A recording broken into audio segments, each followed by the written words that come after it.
Nopadon Story. A life-changing story.ส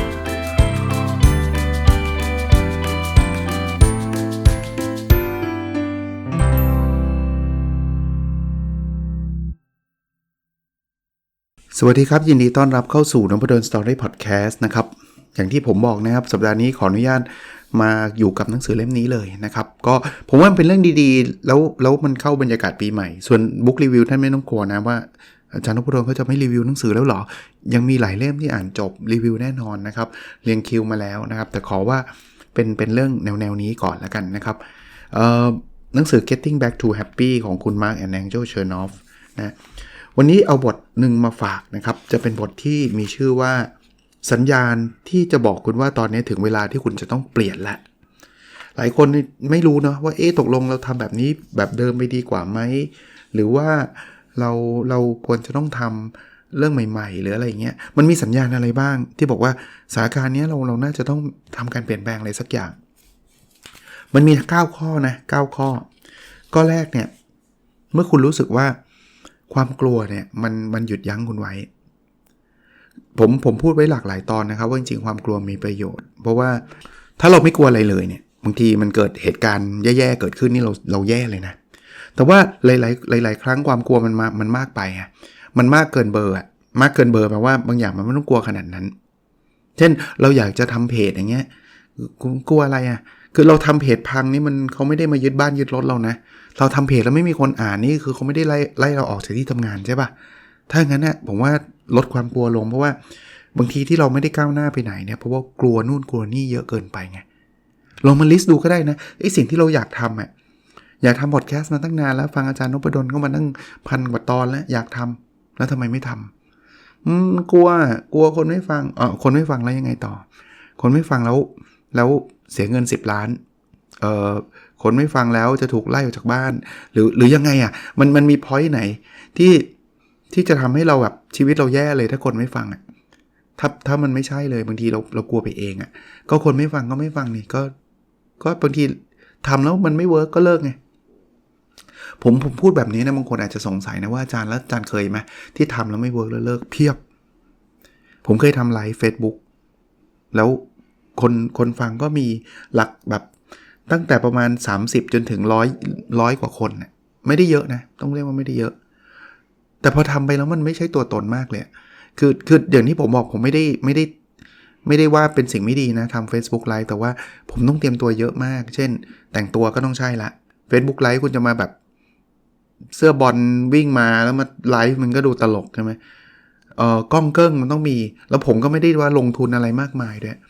ผมก็ใช้กล้องธรรมดาที่ผมใช้สอนหนังสือเนี่ย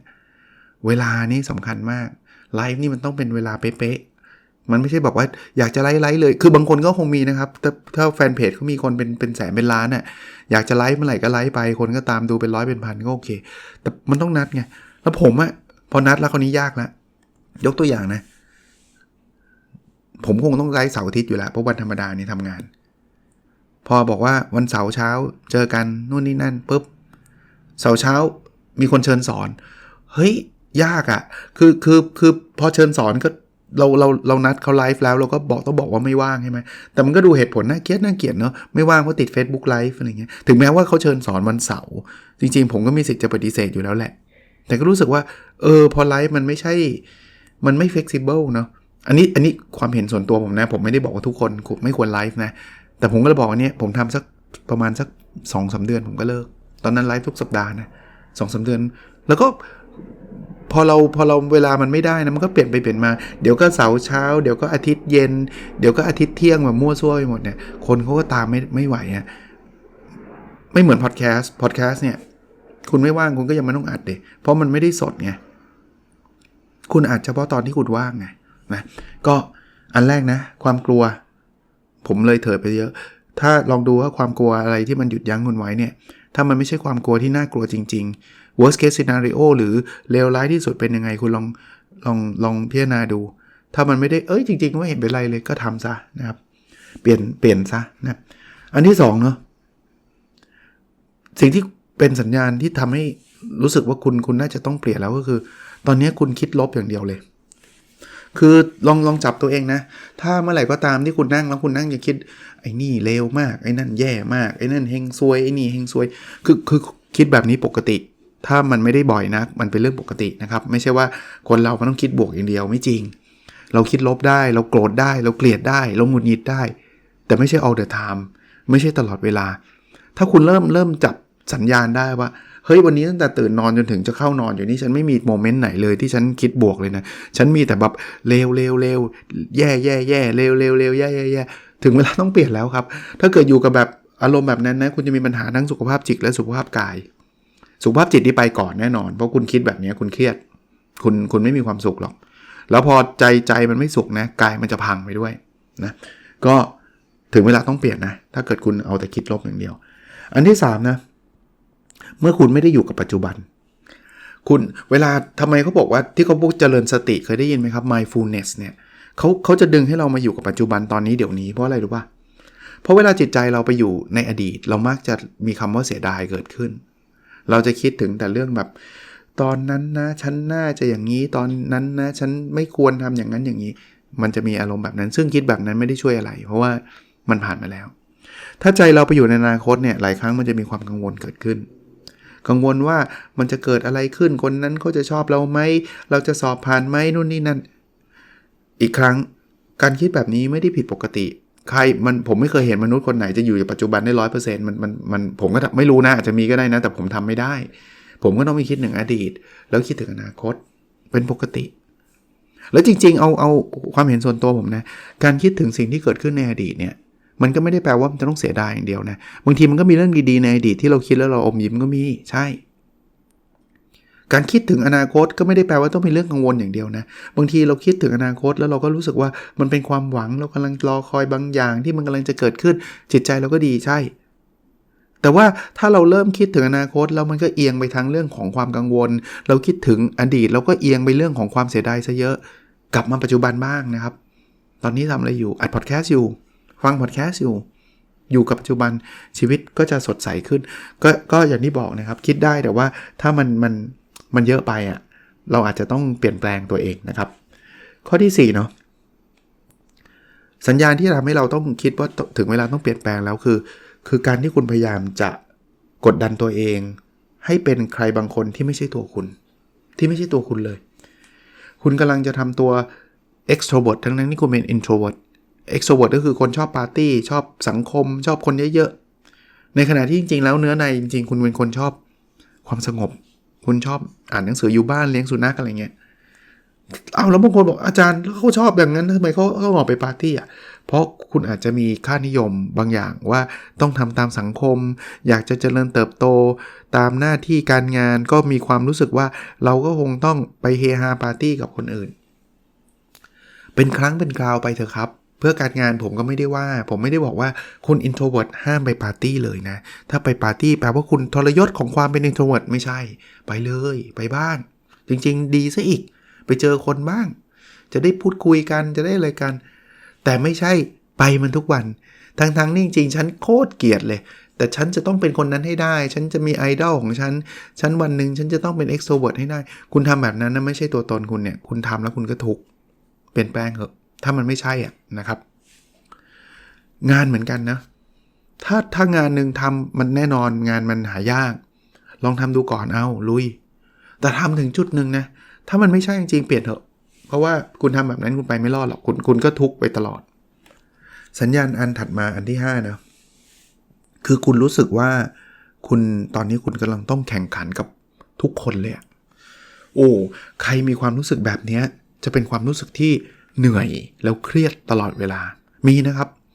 ลูกศิษย์ผมก็มีนะครับผมเห็นบ้างนะอันนี้ขนาดผมอาจจะไม่ได้ใกล้ชิดกับเขาขนาดที่ว่ารู้จักนิสัยใจคอเขา 100% นะถ้าเพื่อนเขาอาจจะรู้จักได้ดีกว่าแต่มีบางคนที่แบบว่าชีวิตเพื่อการแข่งขันนะทำไมผมได้9ทำไมผมไม่ได้10คือถ้าถามเพื่อพัฒนาปรับปรุงโอเคเลยตอนแรกผมก็คิดว่าแบบนั้นนะผมอธิบายหมดเลยนะว่าที่คุณได้9แล้วทำไมไม่ได้10เนี่ยเพราะอะไรจุดบกพร่องอยู่ตรงไหนแต่มันเริ่มมีเซนส์ของการแข่งขันเกิดขึ้นแล้วทำไมอาจารย์ให้คนนั้น10 เราเริ่มรู้สึกแล้วว่าเขากำลังจะเทียบกับเพื่อนเขารู้สึกว่าเพื่อนเขาเก่งน้อยกว่าเขาทำไมเพื่อนเขาถึงได้10ทำไมเขาไม่ได้10ผมตอบตรงๆว่าคุณต้องเอางานของเพื่อนคุณมาให้ดูผมถึงจะบอกได้ว่าทำไมเขาถึงได้10เพราะว่าผมตรวจงานคุณ100 กว่าคนน่ะผมจำไม่ได้หรอกว่าคนนี้ทำไมได้10แต่ผมอธิบายได้ผมสามารถบอกได้แต่เซนส์คือคุณจะไปรู้ทำไมว่าทำไมเพื่อนคุณต้องได้10อ่ะจริงๆสิ่งที่คุณควรรู้ก็คือทำไมคุณได้9แล้วจะทำยังไงให้คุณ10ไม่ใช่หรออาจารย์ผมขอดูคะแนนสอบข้อสอบได้ไหมได้สิไม่ใช่ของผมอยากดูของเพื่อนนี่คือสัญญาณว่าเขาต้องการการแข่งขันเขาอยากรู้ว่าเพื่อนทำได้เปล่าชีวิตเขาจะดีขึ้นยังไงครับที่เขาจะทำให้เขารู้ว่าเพื่อนทำได้แล้วเขาทำไม่เพื่อนทำไม่ได้แล้วเขาทำได้แล้วเขาจะมีความสุขเงี้ยหรอผมบอกให้ไม่ได้มันเป็นความลับเพื่อนเขามาขอดูของคุณก็ไม่ได้มันเป็นข้อสอบคุณอยากดูก็ดูของตัวคุณเองถ้าคุณอยากดูของเพื่อนคุณไปขอเพื่อนดูถ้าเพื่อนให้ก็ให้นะครับผมก็ไม่ได้ห้ามอะไรแต่กลับมานะถ้าคุณรู้สึกว่าคุณต้องแข่งกับคนทั้งโลกเนี่ยคุณจะเหนื่อยแน่นอนแล้วคุณจะไม่มีวันชนะหรอกเพราะว่ามันจะต้องมีคนที่ดีกว่าคุณและเก่งกว่าคุณถ้าคุณคิดแบบนี้นะเปลี่ยนเถอะนะข้อ6นะถ้าคุณเริ่มรู้สึกว่าความสัมพันธ์ที่คุณมีอยู่เนี่ยมันทำให้คุณทุกข์ตลอดเวลาถึงเวลาจะต้องปรับเปลี่ยนความสัมพันธ์นั้นละปรับเปลี่ยนมันมีหลายระดับเอาเป็นแฟนแล้วกันนะปรับเปลี่ยนอันแรกก็คือระดับที่แบบพูดคุยกันเนี่ยเรารู้สึกว่าเราไม่เข้าใจกันตลอดเวลาเลยนะเนี่ยเนาะเราทะเลาะกันทุกวันเลยอะเราถ้าเรายังแวลูความสัมพันธ์นั้นอยู่ใช่ป่ะเราควรจะมาช่วยกันแก้ปัญหานี่คือการหาข้อเปลี่ยนแปลงไม่ได้แปลว่าต้องเลิกกันอย่างเดียวนะผมยังสนับสนุนให้คุยกันก่อนเพราะบางทีการเลิกกันเนี่ยมันอาจจะทำไปแล้วมันอาจจะนิดเดียวเองอะถ้าเข้าใจกันนิดเดียวก็คงไม่ต้องเลิกกันนะให้เมคชัวร์ก่อนว่าเราเข้าใจตรงกันหรือเปล่าพูดคุยกันให้ชัดถ้าเราทำไปแล้วยังไงก็เข้ากันไม่ได้ต่างคนต่างมีนิสัยคนละแบบถึงเวลาอาจจะต้องเปลี่ยนแปลงโดยกันต่างคนต่างไปนะข้อที่7นะถ้าคุณเริ่มรู้สึกเบื่อมากๆเนี่ยแปลว่าคุณจำเป็นต้องเปลี่ยนแปลงอะไรสักอย่างนะส่วนใหญ่นี้ผมต่อยอดของผมเองนะครับเวลาเราเบื่อเนี่ยส่วนใหญ่คือเราทำอะไรที่เราทำซ้ำซากโดยเฉพาะอย่างยิ่งถ้ามันเป็นสิ่งที่เราแบบไม่อยากทำอยู่แล้วด้วยเนี่ยจะเบื่อได้เร็วเลยถึงแม้ว่าสิ่งที่เราอยากทำก็เบื่อได้นะถ้าเราทำซ้ำคุณลองคิดว่าคุณกินข้าวเนี่ยคุณมีอาหารอะไรถ้าอาหารคุณไม่ชอบนะคุณเบื่อตั้งแต่จานแรกเลยอ่ะคุณไม่อยากกินละจาน2จาน3ให้คุณกินซ้ำคุณจะอ้วกเลยแต่ถึงแม้จะเป็นอาหารที่คุณชอบนะให้คุณกินทุกมื้อคุณก็เบื่อคุณก็ไม่ไหวเอียนใช้คำว่าเอียนการงานชีวิตความสัมพันธ์ทุกอย่างถ้าเริ่มรู้สึกว่ามันเบื่อเนี่ยคุณอาจจะต้องปรับเปลี่ยนหลายๆอย่างหามิติใหม่ๆหาความท้าทายใหม่ๆผมยังเคยคิดเลยนะคือส่วนตัวผมเนี่ยผมก็เป็นคนที่ค่อนข้างจะทำอะไรซ้ำๆเยอะนะมีรูทีนของตัวเองพอสมควรนะอ่านหนังสือก็อ่านออกกำลังกายอะไรทำ OKR สอนหนังสืออะไรเงี้ยผมก็อยู่ของผมแบบเนี้ยแต่มาถึงจุดนึงผมอยากต้องการความท้าทายใหม่ๆผมก็เลยไปรับตำแหน่งที่เล่าให้ฟังครับผู้อำนวยการโครงการ MBA เนี่ยซึ่งเดี๋ยวอาจจะมีอะไรเปลี่ยนแปลงกับผังรายการนิดหน่อยเดี๋ยวกำลังคิดโปรเจกต์มือนี้มากมายแต่ว่าส่วนตัวผมเริ่มรู้สึกนะว่ามันไลฟ์ลี่ขึ้นนะชีวิตมันแบบเฮ้ยมันมีอะไรที่แบบท้าทายไปมีอะไรใหม่ๆที่แบบอยากทำอะไรเงี้ยก็ลองเปลี่ยนแปลงครับแน่นอนมันมาพร้อมความกังวลแน่นอนมันมาพร้อมความเครียดเวลาเราเดินออกจากคอมฟอร์ตโซนที่เราเคยทำได้ทุกอย่างสอนหนังสือทำวิจัยนี่แบบเบสิกเลยเราทำได้อยู่แล้ววันนี้มาเป็นผู้บริหารเฮ้ยต้องทำอะไรบ้างเฮ้ยมันต้องทำนู่นทำนี่บ้างสนุกข้อที่8นะถ้าเราเริ่มรู้สึกว่าเราจะต่อต้านการเปลี่ยนแปลงเนี่ยจริงๆสิ่งที่เราต้องทำคือต้องเปลี่ยนความคิดนี้เลยครับผมยังไม่เคยเห็นใครต้านความเปลี่ยนแปลงได้เลยการเปลี่ยนแปลงเนี่ยมันจะเกิดครับไม่มากก็น้อยมันจะเกิดพอมันถึงมันเกิดขึ้นแล้วคุณพยายามจะยื้อมันไว้เนี่ยคุณจะเหนื่อยมากคุณจะเครียดมากทุกเรื่องในโลกเลยนะฮะมีเรื่องไหนบ้างครับที่ไม่เปลี่ยนแปลงถ้าจะเล่นคำก็มีอยู่เรื่องเดียวที่ในโลกนี้ที่ไม่มีทางเปลี่ยนแปลงคือความเปลี่ยนแปลงใช่ป่ะเพราะมันเปลี่ยนแปลงมาตลอดเวลาตั้งแต่มีโลกจนกระทั่งถึงปัจจุบันก็จะบอกว่าความเปลี่ยนแปลงคือความไม่เปลี่ยนแปลงก็ได้นะแต่ว่า anyway จริงๆมันไม่มีนั่นแหละใช่ไหมคุณเอาเรื่องไหนล่ะ ธุรกิจคุณเห็นธุรกิจเมื่อ30ปีที่แล้วเหมือนตอนนี้ไหมล่ะคนละเรื่องเลยบริษัทที่เจริญเติบโตเป็นยักษ์ใหญ่ใน30ปีที่แล้วตอนนี้เจ๊งไปแล้วก็เยอะไอ้ที่ไม่เจ๊งไม่ใช่ว่าเขาเหมือนเดิมนะเขาเปลี่ยนตัวเองชีวิตความสัมพันธ์คุณคิดว่าไม่เปลี่ยนหรอเอาเป็นว่าคุณกับแฟนรักกันมากเลยแต่งงานกันมา20-30 ปี50 ปีก็ได้คุณคิดว่าไม่เปลี่ยนหรอเปลี่ยนความรู้สึกก็ไม่เหมือนเดิมจะรักมากขึ้นจะรักน้อยลงจากเคยไม่รักกลายเป็นรักมากจากเคยรักมากเป็นรักน้อยยังไงก็เปลี่ยนครับยังไงก็เปลี่ยนเลี้ยงลูกเนี่ยผมเห็นภาพชัดเลยการคือแล้วพ่อแม่นะผมบอกให้พ่อแม่จะ struggle ที่สุดเพราะว่าลูกเขาเติบโตขึ้นมาเนี่ยความคิดเขาจะเปลี่ยนไปครับความเป็นผู้ใหญ่ตั้งแต่เด็กๆเขายังไม่มีหัวคิดเขาพ่อทำนี้ได้หน่อยแม่ทำนี่ให้หน่อยอะไรเงี้ยวันนึงเขาลุกขึ้นมาทำเองไอ้ตัวผู้ใหญ่นี่แหละเปลี่ยนช้ากว่าเขาไม่เอาทำไมไม่เดี๋ยวคราวนี้ไม่ให้พ่อช่วยทำไมไม่ให้แม่ไปส่งนู่นนี่นั่นแหละตัวเราแต่สุดท้ายเราก็ต้องเปลี่ยนคุณหยุดยั้งการเปลี่ยนแปลงไม่ได้หรอกนะครับข้อสุดท้ายนะข้อที่9นะ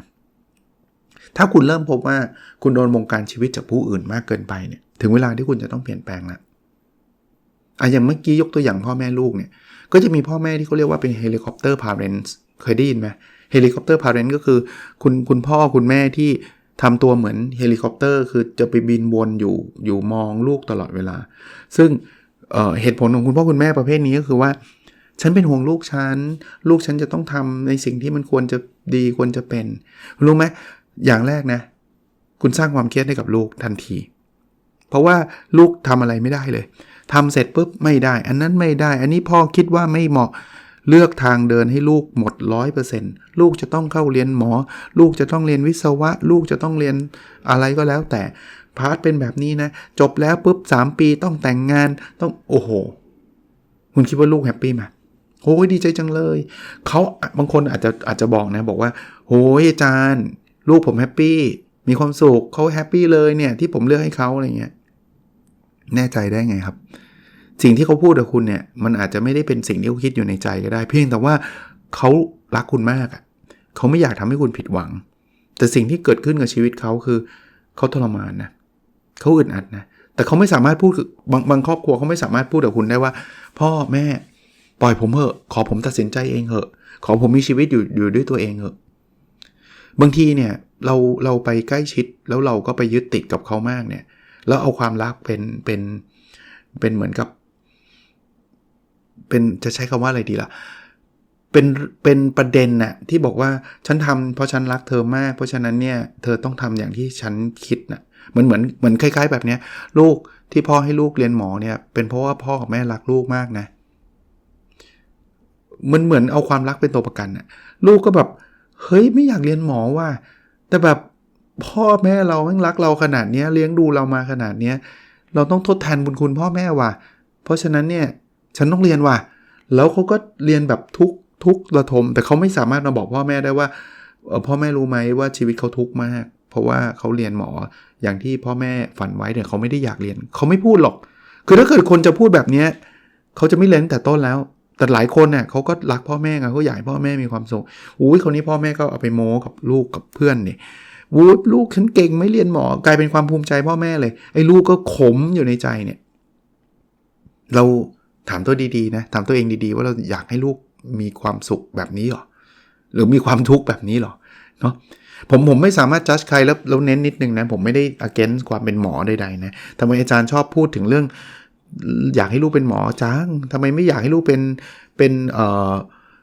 ครูไม่อยากให้ลูกเป็นวิศวกรอะไรเงี้ยเพราะเรื่องราวในสมัยรุ่นผมเนี่ยการเรียนหมอมันคือความภาคภูมิใจซึ่งรุ่นนี้อาจจะน้อยลงกันแล้วกันไม่ได้ว่าหมอไม่เก่งนะผมชอบหมอมากนะผมเป็นคนที่นับถือหมอเลยนะเอาตรงๆแต่ว่าสมัยรุ่นผมเนี่ยเรียนเก่งต้องเรียนหมอเรียนวิศวะอะไรเงี้ยก็จะเป็นค่านิยมนะครับผมก็เลยขออนุญาตยกตัวอย่างนะครับไม่ได้มีประเด็นใดๆกับคุณหมอนะครับจริงๆคุณหมอเป็นอาชีพที่มีเกียรติแล้วก็ยอดเยี่ยมมากๆนะครับแต่บางทีบางคนเขาไม่ชอบจริงๆไงโอเคก็สรุปนะครับ9เหตุการณ์นะที่หรือ9สัญญาณ9ประการนะ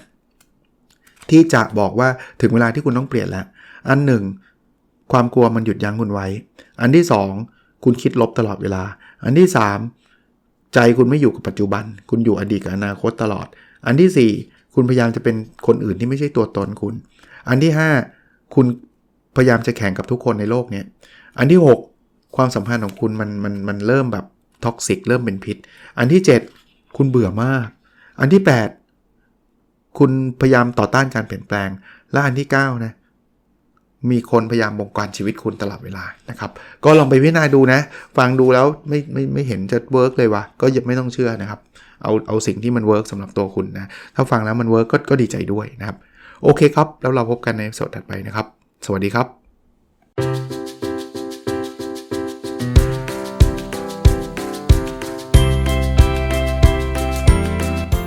Nopadon Story, a life-changing story.